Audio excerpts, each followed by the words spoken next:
because we never know where we're going. What's up, everybody? Hey, It's hey, hey. it's your boy Napoleon Bradford. This is Karen Bradford. How are you guys tonight? So we're on, and this is sporadic because I was on the phone with Karen and I asked her about this survey we sent out random, not about this, about the boundaries workshop we're about to begin on next Tuesday, right? So we're talking about the boundaries workshop, and then she was like, "We got 26 people or so registered for the boundaries workshop," and then she said this, "But we're not getting traction for the marriage retreat." And I said, "What do you mean?" Right? We planned this marriage retreat based on this idea that we wanted to reconnect with and pour into the couples that we have touched over the years. We've married and had relationships with several couples, done counseling for, led retreats for, and we wanted to invite, but we're not getting any traction. We're getting people to look at the page, which is at the bottom of the screen, but as far as pay registration or even pay deposit, we just haven't been getting any traction. So Hmm. we wanted to come on and just kind of chop it up, maybe answer some questions, kind of present this thing like it is. I know we have doctors Karen and Napoleon on the flyer probably, but we're just napping Karen, right? And so, We're babe, just like, regular people. yeah. So what do you think are some reasons people should register for this retreat, or at least go to the website and check it out?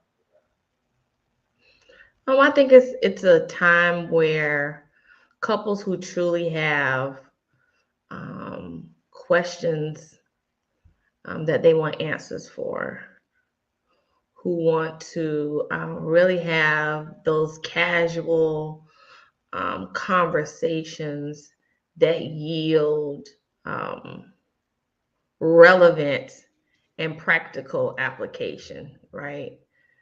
Not something that's lofty that you're not ready for, but in a room of what the retreat we did in Charleston. So it was a room of about 30 couples. We had 30 different scenarios where we got to have conversation. So I kind of, put my teacher hat on. It's kind of like you have the same question for all 30 couples, but your answer is different depending on nuance. Mm-hmm. And so I think that's very important to articulate and to share, is that this is not that whole, no knock to one size fits all. We say the same thing to everyone, but we're now in a season where we really truly have to be intentional and strategic about customizing and personalizing experiences. And I think that's one of the major things that we're seeking to do in this marriage retreat, is really be personable, and really give um, Tailor wisdom. made. Yeah, Tailor made wisdom, person. experience, lessons that we've learned, but not only just hearing ourselves talk, right? But the idea of providing space for the couples to be able to share, naming themselves or anonymously, whatever's comfortable for them, but being able to really truly get some answers. And I think we really, in the ones that we've done, not only in Charleston but in Herndon, Virginia, I've been dying to give Pastor and Lady Donaldson kudos, because they're really the ones that kind of sparked us getting back on this journey of doing marriage retreats, the opportunity to really share from our hearts and being able to touch different couples in different ways. And it might not necessarily be a problem, it might not necessarily be an issue, but they're wanting to get to the next. Yeah, and even when we first did it in 18 at the Zoe Center at Loudon Bible Church, right? Oh, I forgot about What that. we did with Wayne Right. Wyatt, right? And we presented this Yeah. idea of when winter comes out of season, right? Yeah. And so the beautiful thing I think about this retreat is it's not this couple presenting that is picture perfect, right? Right. We are flawed, and we've gone through all kind of trials and tribulations, but it's the idea of being able to um, see the potential for overcoming Mm-hmm. whatever challenges are put before you. And I think that in a season where it's easier to quit, right? This idea of persevering and trying to endure is often a topic that is not discussed with the steps to endure, right? Mm-hmm. Putting systems in place and setting boundaries, as well as the holding accountable of the decision to stay. Because if you say you're going to stay, then there should be some evidence that you're taking the steps to stay, right? Not just to say it. So I think Right. And I that, think, we're in a season, let's be real, where there is conversation. The noise in the room is that you have options. You Mhm. can, if it's not working for whatever reason, you can walk away. We're not condoning any type of abuse or anything like that. Disclaimer out there. That's not where I'm going. But the whole idea of that you definitely do have an option. I think one caveat that we have that has always I've always said to wives who call me for advice, seeking consultation, working through their issues one-on-one. As I always say, it has to be both spouses. It's not one or the other dragging someone somewhere. Both have to have the desire to want to be better, want to do better, want to really reflect. And in this season, it's hard. It's harder to do that than just to say, you know what, life is different and I'm going to move on. But yet there's still that linger or that wanting or that yearning for connection and companionship. But there's also shame with that, right? Because you're no longer married, you're dating, and you know how judgment and all that comes into play. And so I think that we provide that safe space for those who are in a period of contemplation, wanting to be whole, wanting to move forward together, but not necessarily sure how or have the supports to do it with integrity.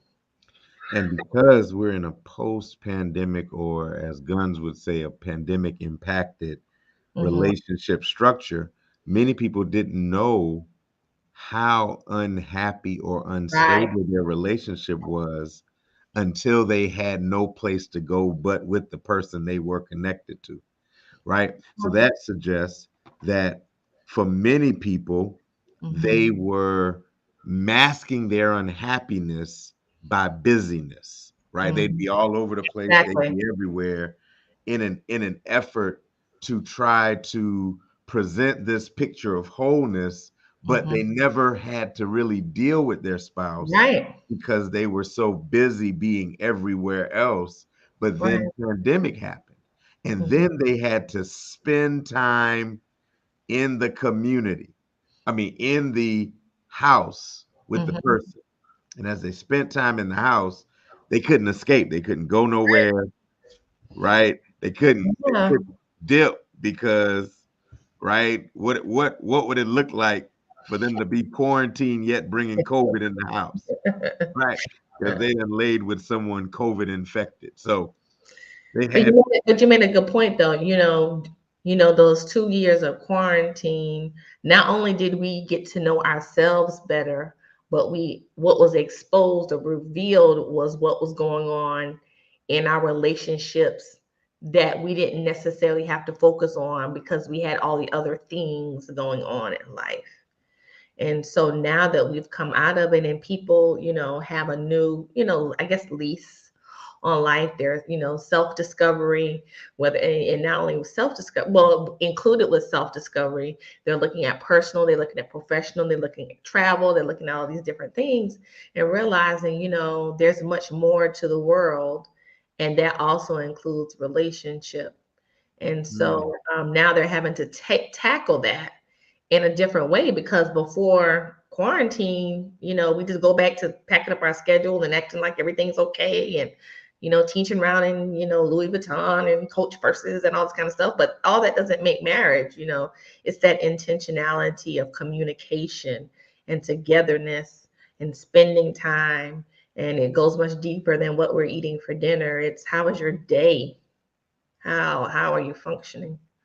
And so then you pair that with the multiple images that we're seeing in Netflix and all these streaming services that we engrossed ourselves in during pandemic, that painted this picture outside. And what we realized is, in discovering ourselves, there's more to us than we thought. And the person we're married to has not kept up with our ever evolving self, Mhm. right? Because they're trying to love the person we were when we're not that person anymore. And so there is incongruence in the relationship because they're loving my 10-year ago self. I'm Mhm. 10 years beyond that. Add Mhm. pandemic, I've grown by 20 years. And so now who they're loving is the former. It's almost like when you try to put a new password, when you try to put a password into Facebook now, and it's not the right password, it'll say, oh, you're using a password from 2 times ago, That's good. right? And so now you're trying to figure out how to get reconnected with this person when you only know them 2 seasons ago, because Right. you either got consumed with yourself or you lost touch with them, right? And now you're no longer together, but rather than admit it, you pretend that you know it until you put too many tries in and get locked out. Right. So, what would you say to that? What we said already, what would be reasons for couples to come join us in November? Because I think it'll be a perfect time to reconnect and make sure that your passwords are updated, right? Hmm. I think it would be a great opportunity for you to be able, in sacred space, right? Out of the lens of the cameras, out of the lens of social media, in a room with your spouse and others committed to bettering themselves, along with the private time that will be provided in a very romantic getaway location, right? To be able to reconnect on a level that oftentimes the hustle and bustle of masking and proving and pretending has not provided. Mm, Because you ain't got to pretend for us, right? We want you to come with your raw. We want you to come with your unmade up, your unprettied. We want you to come with the baggage. We want you to come with the tools to do the work. We don't want you perfect because this is a perfecting place. right. And the reality is there are many that we've met in the last 5 years that don't know us enough to be comfortable in safe space. And so we'll spend time on Friday evening, doing that. But I just think it's very important that we get to the place where we share more, we add on and we enhance what God has given us in God's word about marriage and the marriage covenant. And we truly make it applicable to today. And I feel like, based on even our experiences, it wasn't until, we got to Bishop Gunn's 5, 6, 7 years ago, and Pastor Sanjanique, where we were able to truly experience that. Yeah. That really, looking at it now, not you know not just what the Bible says, but what does that look like today. And I think that that was very pivotal and eye-opening for us in our road back to restoration in our marriage. Yeah, but it's not just going to be a Bible study, right? Like, That's what I said. I said add on. I oh, mean, an expansion of. okay, in addition to. Well, yeah, I mean, because the whole idea is that sometimes, let's talk about this. When we've gone previous to Bishop Guns, when we've gone to marriage counseling and outside of it, because we did go to therapy as well, that it was so focused on, the Bible, that was like, okay, now how does this relate to interpersonal relationships? How can I make this connect? What's the skill that matches this? And we What's the didn't get that. behavior? We didn't get the right. Very good. We didn't get the behavior piece. We only got the knowledge. We got the theory. We didn't get the practice or the practical application of the skill. And it was like you left like, okay, now what are we doing again? Yeah, yeah, yeah. And so Yeah. that's how those cycles that's how our cycles kept happening, because we kept getting knowledge. We never got skill to apply or behavior to apply to even gauge whether we were on the road to mastery or not. So we kept going around making the same mistake. You kept going around, and I kept saying, well, what's wrong? Well, I don't know what's wrong. And we were communicating, but we weren't talking the same language. And instead of trying to hone down to the root cause, it was seeking outside, or me, going into my I'm going to work on dissertation, writing papers, whatever. And that's not the way to handle. Escapism. It was Huh? always escapism Yeah. because we couldn't find the answers in the book they showed us, right? We go keep reading the book, but having the book theory without having practice to apply the book still ends up frustrating you, and you end up throwing the book out, right? And then when you have, like I said, I think we have to call it like it is, right? So for the first part of our marriage, we've gone on 22 years now, we didn't have the competition of social media. We didn't have to look at social media. And now I just think it's so much more complicated, because you have these curated reels and curated posts that look all cute and pretty, and they're saying, oh, your marriage looks like this, and we're on an island doing this. And I mean, even we did. Hey, we were in Hawaii and we posted our pictures, but I guess I felt like, you do a real good job of just putting our business all the way out there. So I leave that for you to do. But Whatever. I think the reality is that social media really plays a part on, I won't say damaging marriage, but it really paints it as though it's nothing but the wedding day and islands and bouquet of flowers. And there's no hard days where you have to grapple with, okay, now how are we going to pay this emergency bill today? Where is it coming from? We got some savings or emergency, but I really am trying to get my solo business off the road. Things like real issues. No one posts the ugly on social media. No one posts the big fight unless they're bashing the person they're fighting with, but they don't paint the whole picture of what caused the fight, the underlying issues about the fight, nor do they paint the work it takes to reconcile after the fight. Right, because it's not over in 30 minutes. When the show goes off. What's the show? I can't think of the LA show that we binge watched on one of them streaming channels, but it's not over with tomorrow. It's sometimes, even with us, when one of us has changed a job and the other one carries the load until we get back on the right track, that affects your marriage.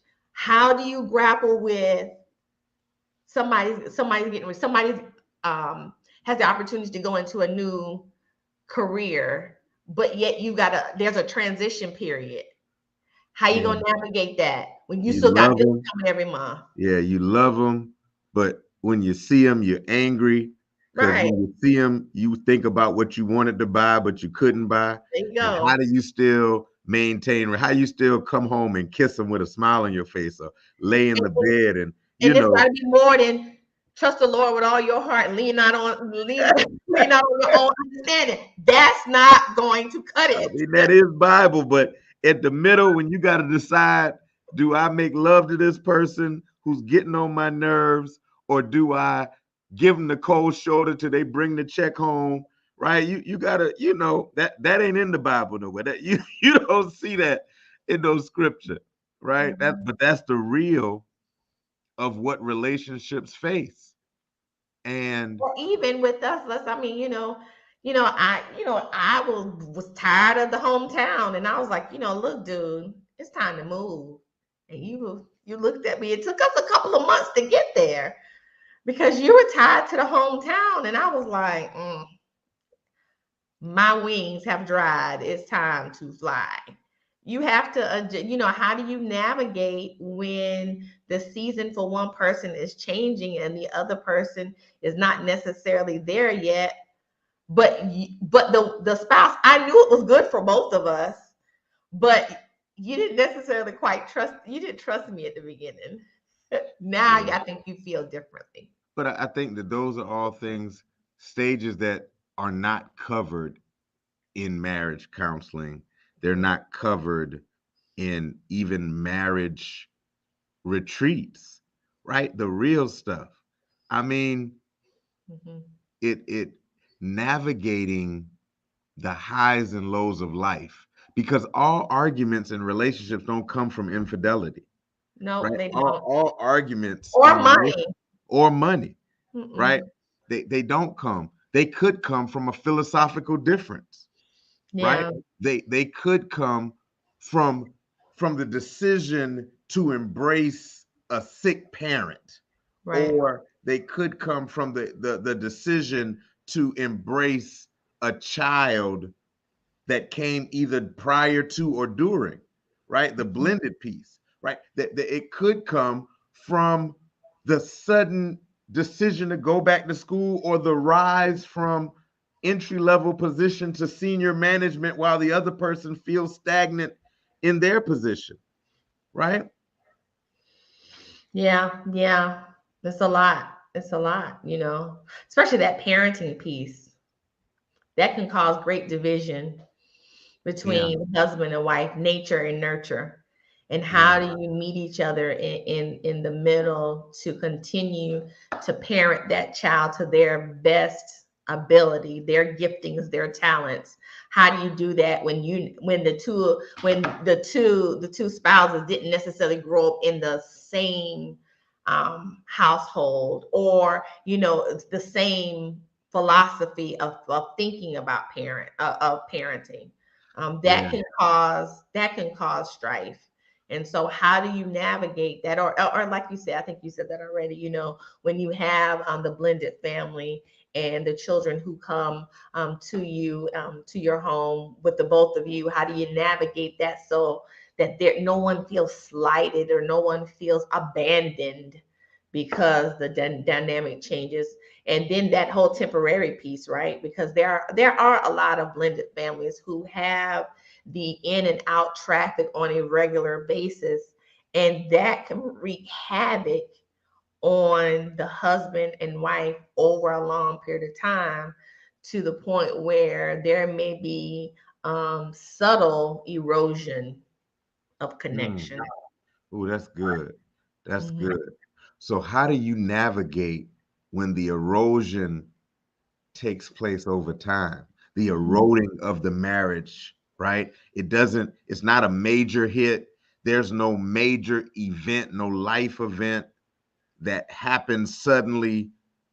But what happens when you wake up one day and half the sand of your relationship foundation has washed away, right, over time? So that's another piece that is so powerful that needs to be explored. But I love what you said, and that may be a whole nother segment, right?